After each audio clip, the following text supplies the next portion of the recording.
Maraming beses na ako na-overdue at sobrang dami ko ding mga natatanggap na mga pananakot at harassments galing sa mga OLA or online loan applications, online lending applications. At sa video nga na to, i-share ko sa inyo yung top 6 strategies na ginagawa ko nga para maiwasan ko na ma-stress dyan sa may mga harassments na yan. So kung ikaw, lagi kang nangungutang, dyan ka kumakapit sa tuwing nangangailangan ka ng budget, panoorin mo yung video na to hanggang dulo at sana makatulong din sa inyo.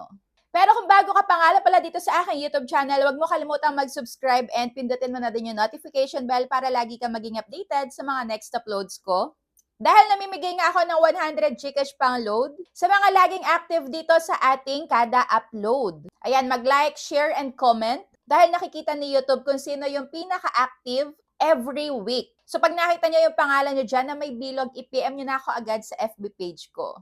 So umpisahan na nga natin ang unang-unang ginagawa ko na dati hindi ko ginagawa. So ngayon, para makaiwas talaga, hindi talaga ako ma-stress. Dahil yes, na-overdue ako, pero hindi ko naman yun tinatakasan. Ang gusto ko lang, ayan, payapa pa rin yung isip natin na makapag-isip kung saan tayo kukuha na maipambabayad sa may na-overdue natin. Para nga hindi ko mabasa yung mga harassments na yan, gumagamit ako ng ibang SIM or ibang phone. So, meron ako separate na phone and, ayun, separate SIM sa may talagang ginagamit ko. At yung mga nandun nga sa may phone na yon, yun lang yung ginagamit ko na mga pang-loan. So, kung kayo nagbabala kayo, wag nyo gamitin yung nagbabala kayo mag-loan or kung baguhan pa lang kayo na mangungutang online, natakot kayo ma-harass at pati na rin yung kapamilya nyo, kung takot kayo na ma-text yung mga katrabaho nyo, yung boss nyo, gumamit kayo ng ibang SIM. So, ganun lang kadali. So, ayun, pagka meron kayong na-overdue, malapit na yung due date nyo,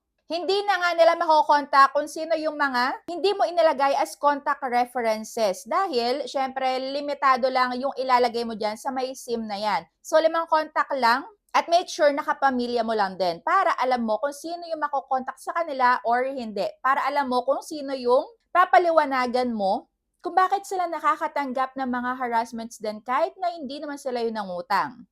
So, yun yung number 1, gumamit ng ibang SIM or ibang cellphone.